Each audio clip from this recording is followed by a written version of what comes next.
Hey everyone, it's Tori with the Texas Social Media Research Institute. This week for our Twitter chat, we're going to be talking about how to network and how to build those relationships with possible future employers and good contacts to have in your career. So we have some tips for you today on how you can best use your efforts to network. And my first tip for y'all is to have a memorable business card.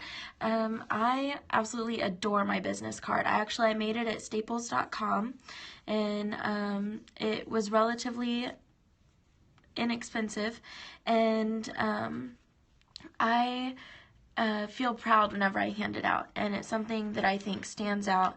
And some ways that you can have a memorable business card is you can use different types of fabric.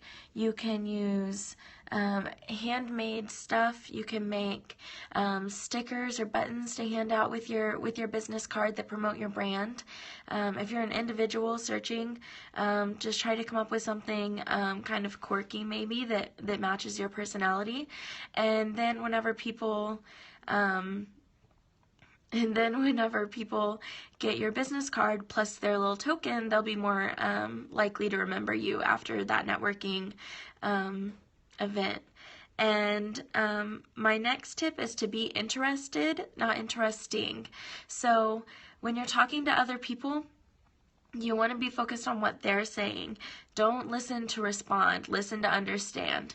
So when they're talking about their business, keep asking them questions. Ask them what they do, how they got into the field that they're in. Just spend time actually getting to know them. That's what networking really is. It's about relationships. It's not about business.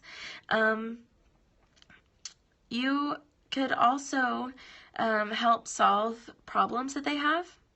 The body language is super important. You want to make sure that it's really open and that it's something that other people will be receptive to. That's a good point. Thank you. You want to make sure that you help solve their problems. So if they mention that they're looking for a new contact, or if they're looking for a new job, or they need a caterer for a huge event they're having, you can help solve that problem and make sure that you give them that tip and that little tidbit before it's been 24 hours. So probably the next morning you want to go ahead and shoot them an email, say, hey, it was great to meet you, and this is, something that I found that I think could help you, or this is a person I know that could do what you need them to do. And that brings me to my next tip, which is always follow up. So if you meet someone, I'm glad you agree. If you meet someone that you think could be a really good career investment, a really strong business relationship you could have with them, make sure you email them.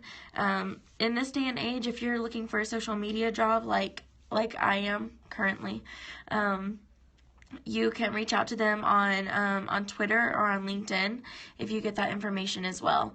So whatever is the most natural medium for y'all to contact through, and make sure that you don't just keep it generic. Like, don't just be like, hey, it was nice to meet you. No, like, actually bring up the conversation that y'all had.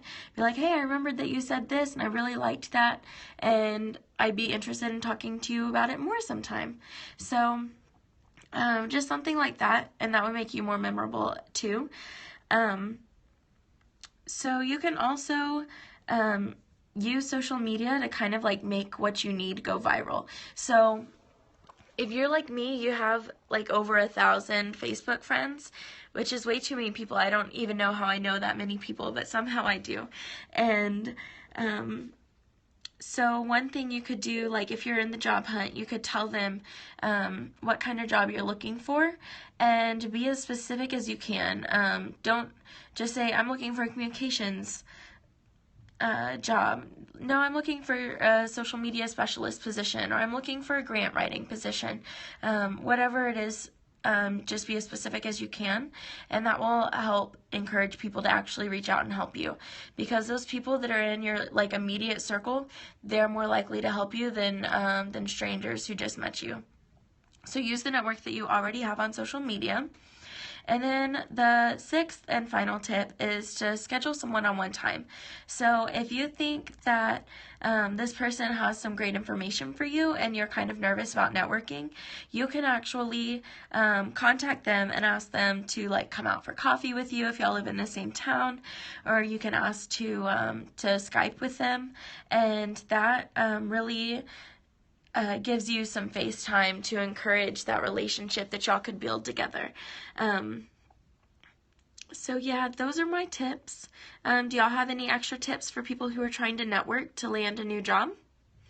If you do, you can either type it in here or you can add us on Twitter at TSMRI, and we'd be happy to have you. Don't forget to join our Twitter chat tomorrow night at 8 p.m. It's over networking. So if you liked this Periscope, I'm sure you're going to love our chat tomorrow night. So don't forget to use hashtag TX social media. Bye.